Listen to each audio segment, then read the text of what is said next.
過去に囚われている。私の道が曲がっていないか見て、私を永遠の道に導いてください。詩編139節24。シャローム、主イエス・キリストの愛する友よ。今日、私たちは詩編作者から読み方を学びます。私たちは神に、自分の心を探り、自分の道が曲がっていないかどうかを確認してくださいと願います。そうすることで詩編作者はそれを認め、許しを得ることができました。次に、詩編作者は、永遠の道に導いてくださいと付け加えています。詩編139編23節と24節。神は私たちが過去に巻き込まれたり、束縛されたりすることを望んでいません。彼は私たちが今日も明日も自由を経験することを望んでいます。2001年のフットボールシーズンの開幕戦で、コロラド大学チームはミスを犯し、全国選手権に出場する機会を失いました。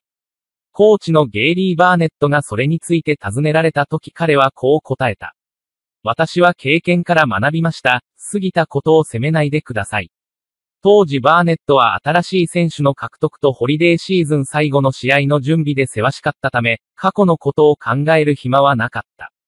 私は、インターネットソリューション、インソルのクリスチャンス・ハルト氏を、時代を超えた美しい家族、ケシア・バテラカ氏に同行して、次の称賛を伝えるために招待します。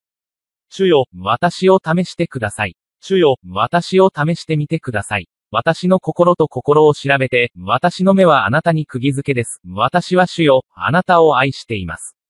私はあなたのご臨在を待ち望んでいます。主よ、いつもあなたのそばにいたい。あなたの存在を楽しみながら、ホサナを歌いながら、玉座に座る我が王に、私は栄光を与え、拡大します。あなたは崇拝に値します。現実には、私たちは今ここで人生を生きなければなりません。しかし、本当に後悔している間違いについてはどうでしょうか？私たちの心に重くのしかかり続ける過去の罪や失敗をどうやって克服すればよいでしょうか？私たちが今も感じているかもしれない悲しみを乗り越えるために、オズワルド・チェンバースはこう言いました。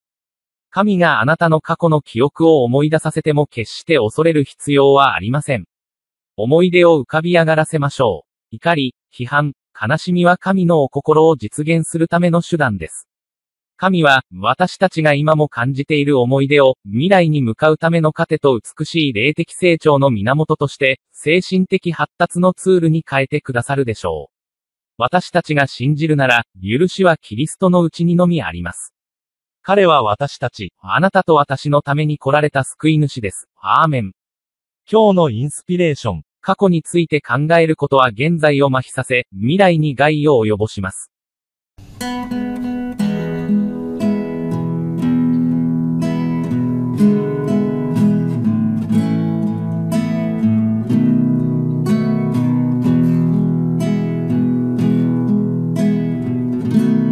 Pujilah aku Tuhan, cobalah aku Tuhan, selidiki batinku dan hatiku, mataku tertuju padamu,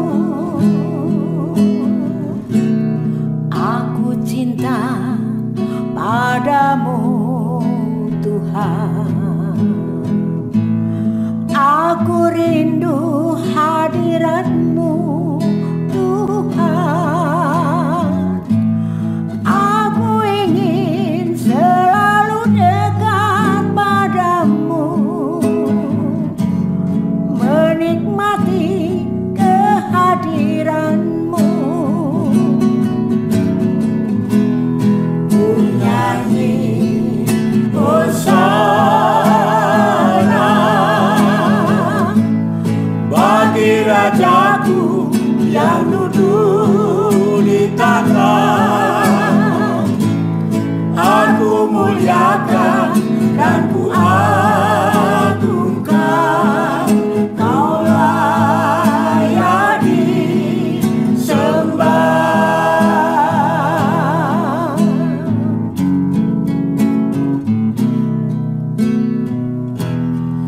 Aku cinta padamu Tuhan.